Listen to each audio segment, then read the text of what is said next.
Good evening, everybody. Okay, am I on? Okay, you hear me? Okay. Okay, tonight I want you to notice that I have learned some things from last night. Number one, I've learned to dress down. I left my suit and my tie and my white shirt at home, and I have actually when I came up here on the airplane, this is what I wore. So anyway, I learned that lesson last night. A second lesson I learned last night was that you have to sort of squeeze this ear thing into your ear here so that it doesn't flop around when you're moving around. And I move around a lot, and I was battling this thing last night. So I've learned that you just sort of squeeze that and let it grab your ear. So I've learned about the earpiece, and again, that is part of the microphone system. Thirdly, tonight I'd like to make a statement about someone that is with me tonight, someone that has been with me about 54 years and a few days. I want to introduce to you my wife. And so, Dora, if you would stand and let me introduce my wife, Dora, who has been my wife for 54 years. Now, let me tell you something about her. She is a wonderful woman. She is a wonderful mother. She is a wonderful wife. She is a really good pastor's wife. I mean, for years she has sort of kept me going, kept me straight, and has done a wonderful job of sort of keeping me when I was ready to go right, left, do something else. She's been there to help, and she's been a wonderful pastor's wife. And another thing, she is a writer. And she puts out an article that she mails to people about 6 times a year. And if you would like to be on her mailing list, you can give your address to her, and she'll put you free of charge on her little mail out that she does about 6 times a year. So anyway, I can be thankful, and I'm thankful to God for my wife. I'm thankful for our years together. But there is one thing I need to tell you about my wife. To be a good Southern wife, and remember, we are from the South. We are from the Kentucky area, and we've lived in Mississippi now a number of times, and so we are true Southerners. But one of the requirements for a woman to be a real Southern woman is that she can bake biscuits. I mean, if you do not bake biscuits in the South, then you sort of wear a sign across you that says rejected. Rejected. I guess it was about 25 years ago that my wife was making one of her last attempts to make biscuits. And we were living in North Mississippi at the time. And she was kneading the dough and putting the flour in the water and whatever else you put into the dough to make biscuit dough. And so it was in the bowl, and she was working on it. And I came by and I looked down in the bowl, and I said to myself, it's not going to work.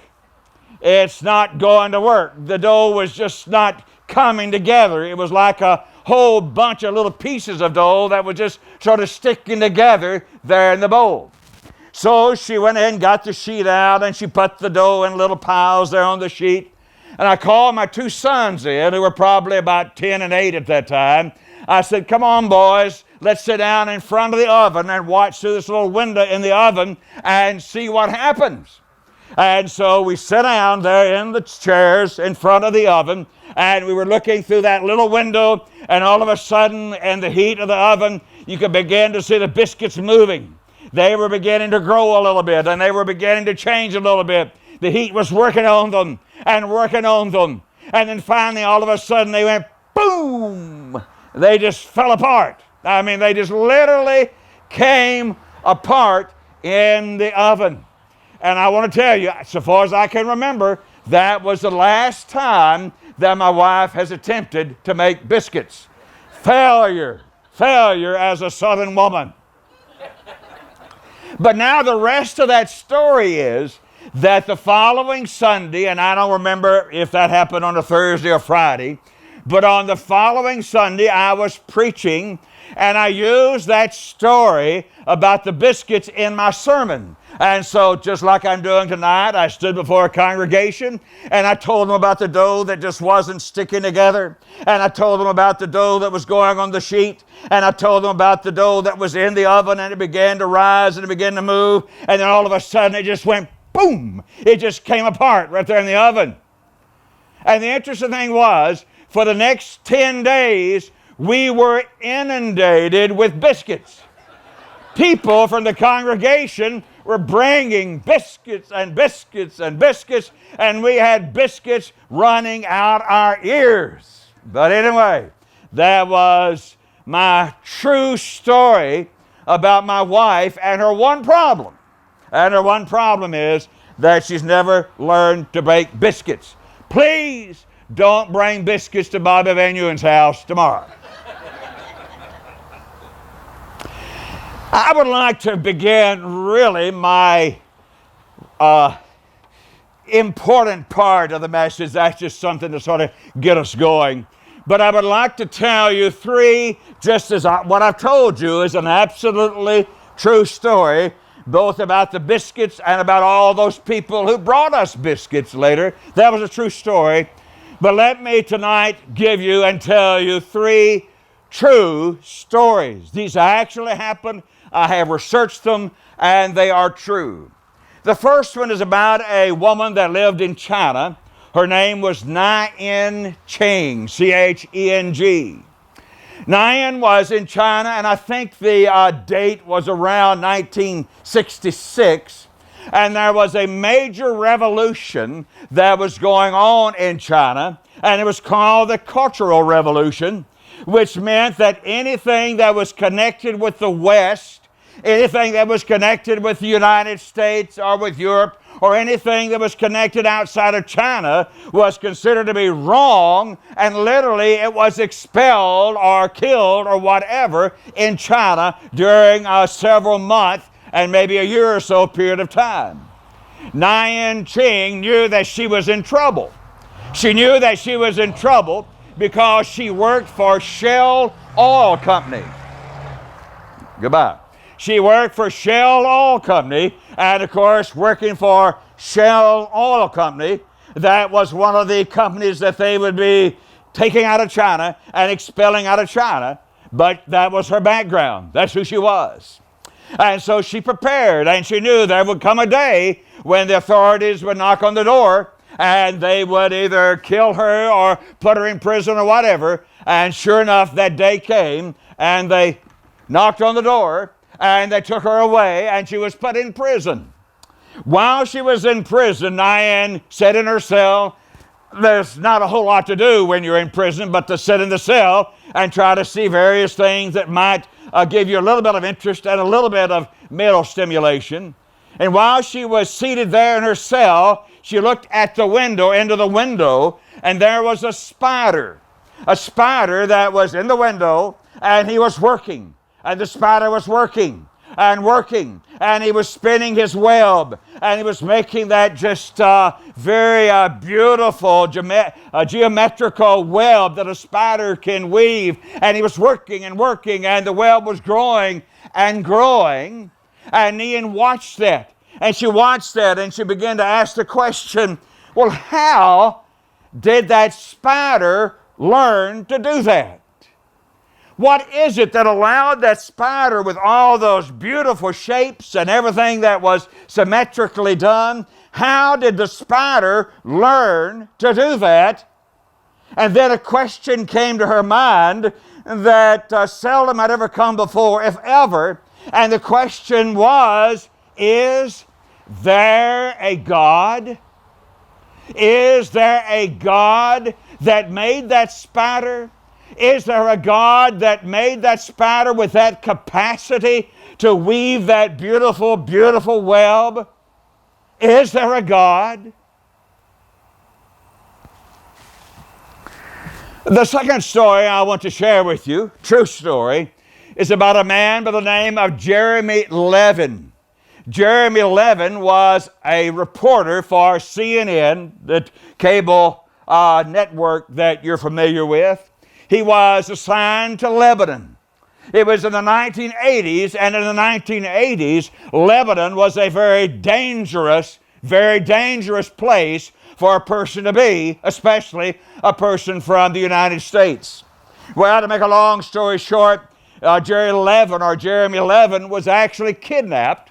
And when he was kidnapped, he was put into a building and into a room where he was chained. His arms were chained and his legs were chained. And then those chains were attached to a radiator. And Jeremy Levin, the reporter, the man who had been sent there to cover all the problems there in Lebanon during that revolution that was there, Jeremy Levin, for 11 months, Jeremy Levin sat there chained to that radiator. And later after 11 months, he was able to escape and he was able to be free. But for 11 months, chained. For 11 months, hands and legs chained to a radiator. And in that very difficult time, and in that very troubling time, in those 11 months, a question suddenly began to bother Jeremy Levin. And the question was, and remember his circumstances were horrible, but all of a sudden he began to question, is there a God of mercy? Is there a God of goodness? Is there a God who can deliver people from terrible, terrible circumstances like I am in? He had the question. And the question came to his mind, is there a God? The third story is about a lady by the name of Irina Ratushinskaya. She was a Russian young lady in the 1960s, and she was in the Russian school system, growing up in an atheistic school system where the teachers constantly were saying, and in propaganda to the students, there is no God. There is no God. A God is the crutch of people who believe in such a being. There is no God. So this young girl that was probably 8, 9, 10, 11, 12 years of age, she sat there day after day and listened to her atheistic teachers in the public school say over and over and over, there is no God. There is no God. He's just a figment of the imagination of people. There is no God. It was interesting that in the case of Irina Ratushinskaya, it had the opposite effect because it caused her to ask the question, well, if they are so intent in teaching me there is no God, there is no God, there is no God, well, maybe the opposite is true. Maybe there is a God. And so she asked the question, is there a God? And she began to think about that. And she began to reason that through in her mind. So 3 people, Nyan Ching, saw the spider, and she wondered, is there a God? Jeremy Levin was chained to the radiator for those 11 months, and he began to ask in his mind, is there a God? Is there a God? And then there was Irina Ratushinskaya, and she began to ask as she was bombarded with those statements, there is no God. She began to ask, is there a God? Is there a God? Paul Harvey, some of you that are my generation will remember Paul Harvey, who was a radio commentator. And toward the end of his life and his work on the radio, he had a program that he would come to the conclusion of that 5-minute program, and he would say, and now the rest of the story. So I've talked to you about those 3 individuals asking the question, is there a God? Now then, in the remainder of my time before you tonight, I want to answer that question, and now the rest of the story.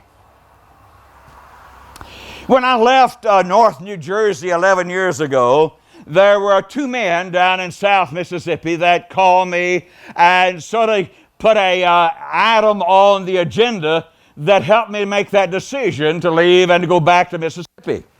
They're both dead now. They became and were real good friends of mine. Some of you, maybe Bobby might remember Bill and Sam Leonard.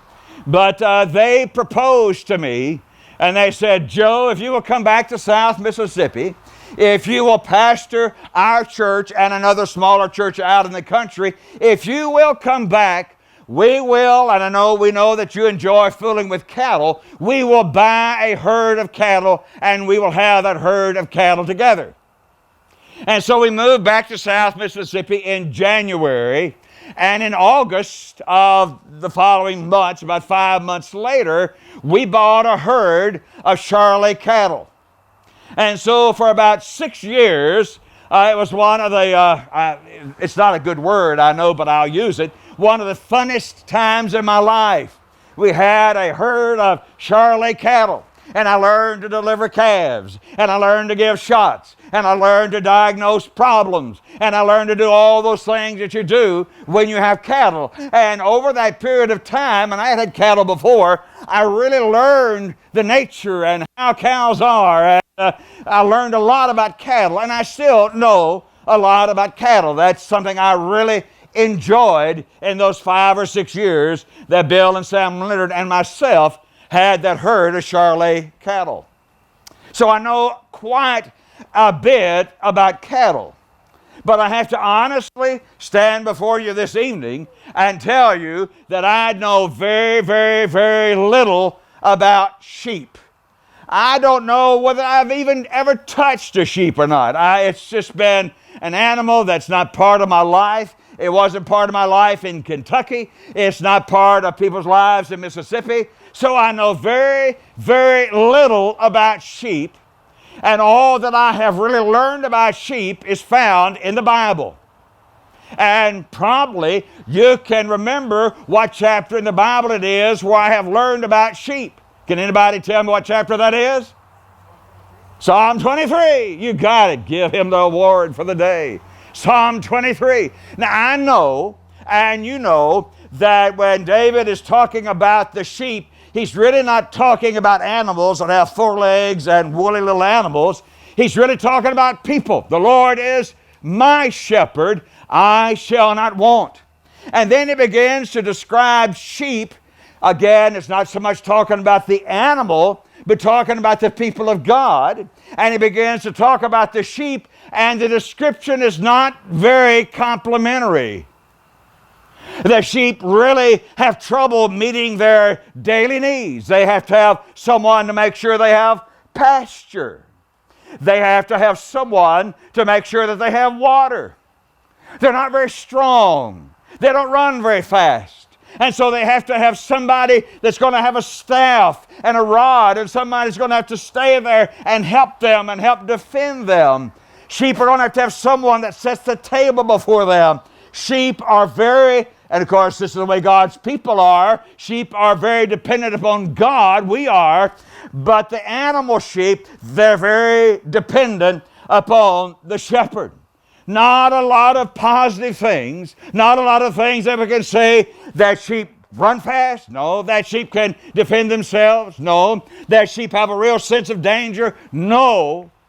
But I want to share with you that again, studying the Bible about sheep, the Bible tells us that there is one thing that sheep really, really, really do well.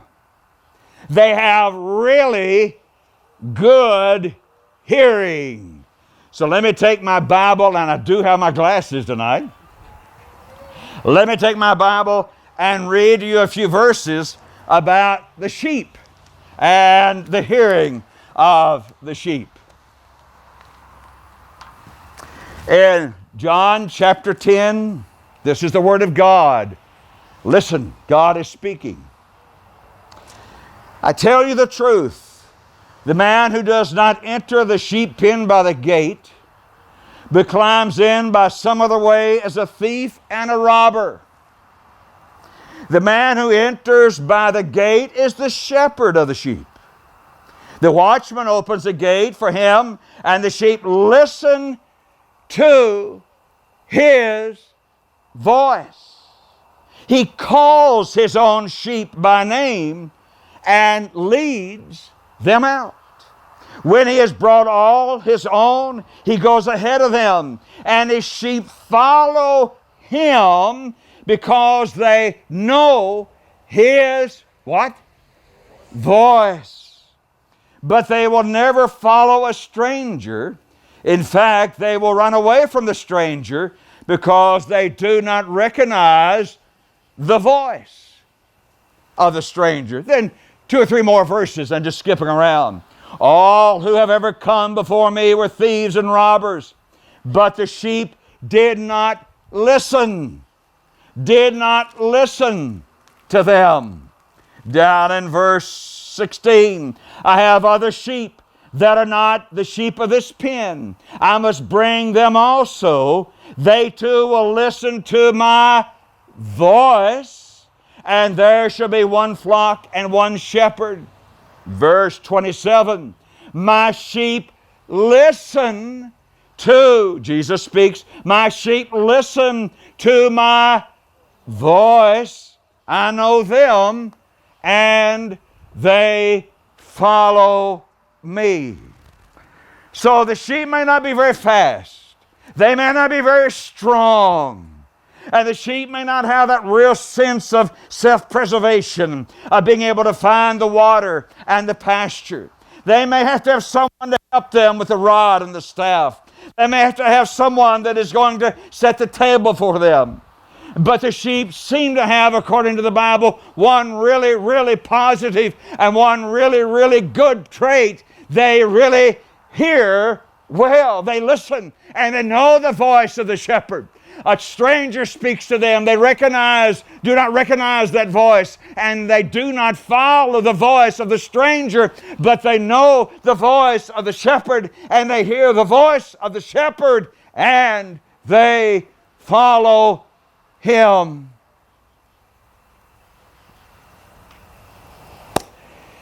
Nyan Ching was arrested because she was connected with the West, and she was connected with things from the United States and other places. And she began to ask the question, is there a God? And she came to the conclusion that there is a God, that there is a God that exists. But I want to tell you that something else had to happen. Not just that she understood that there is a God and affirmed that yes, there is a God. Even the devils do that. She had to have something else that came into her life. And she did. And Nyan Ching became a Christian, a follower of Jesus Christ. Jeremy Levin, all of a sudden, while he was chained to that radiator for those 11 months, all of a sudden he came to having the question, is there a God? Does there a God exist that is merciful, a God that can deliver me? And he came to the conclusion, yes, there is a God. And later on, Jerry Levin, it came to be a follower of Christ and followed Christ and became a Christian. And then Irina Ratushinshaya had that bombardment, there is no God, there is no God, and she went just the opposite, and she affirmed, yes, there is a God, and she became a Christian and a follower of Jesus Christ. But the point that I'm making is that there must be something else. There must be more than just an acknowledgement, yes, I believe in God. Yes, I believe that God exists. There must be more.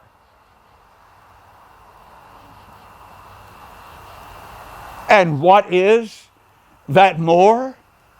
Somehow, some way, each of those individuals and each of us must come under the hearing or the knowledge of Jesus Christ as God's only begotten Son. It may be that Irina or Jerry or Jeremy or Nyan, maybe it was through a preacher preaching like I am tonight.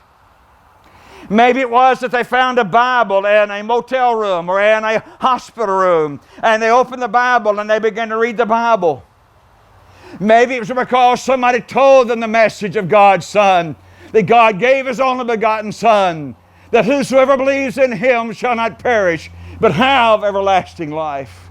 Somehow, some way, it was not just enough for them to know that God exists. They had to know that Jesus is the way, and Jesus is the truth, and Jesus is the life, and no one comes to the Father except through Jesus Christ.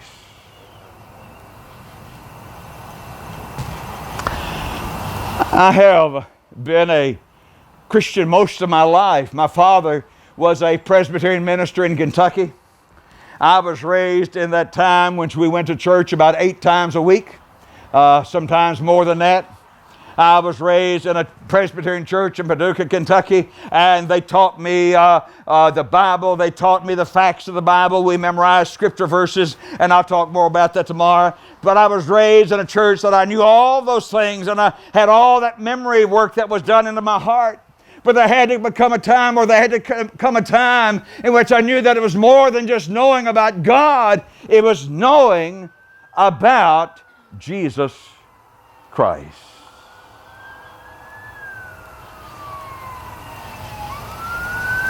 That's the sheep. And that's what sheep do. They really hear well, and they really understand that when Jesus is calling and when Jesus is speaking, they hear and they listen and they know that it is Jesus' voice. And when they hear the voice of Jesus, they follow. They follow. I am the way, I am the truth, and I am the life, said Jesus. No one comes to the Father except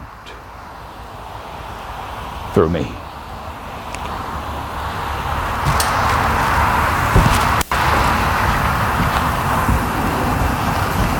Tell you about one of our children. This is the four-legged kind. Won't you be seated for just a minute? His name is Max. He is a Lhasa Apso poodle mixture, and he is one of our children. We've had Max, we call him Mad Max. We've had him about 7 or 8 years now. And we had Max about 2 years, and as ordinarily we will do on a night about 10 o'clock, we will let Max go out, and he doesn't go very far from the house, and he does what dogs do when they go out at 10 o'clock at night. And so in the meantime, Dora and I, well, we are busy about ourselves getting ready for bed. And so we go to bed. And we are in the bed, and several hours go by. And about 2 o'clock in the morning, I hear this plaintive cry. Woo! Woo! And I said, Dora, what is that? What is that? And I say to Dora, go find out what it is. And she says, no, you go find out what it is. So I get out of the bed and I make my way toward the other end of the house, and guess what?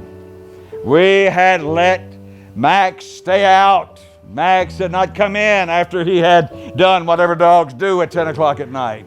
And he was upset. But I heard him crying. And as I heard him, I went to him and let him in the house. Well, tonight, I guess my message can be sort of summarized that Jesus calls, that Jesus cries out to us. There's an old hymn we used to sing in the South, and it talks about Jesus calls, and that Jesus calls us, and that as He calls us, we hear the call, and we come, and we come. Calling today. Jesus is calling, is tenderly calling today. And the question is, are you listening?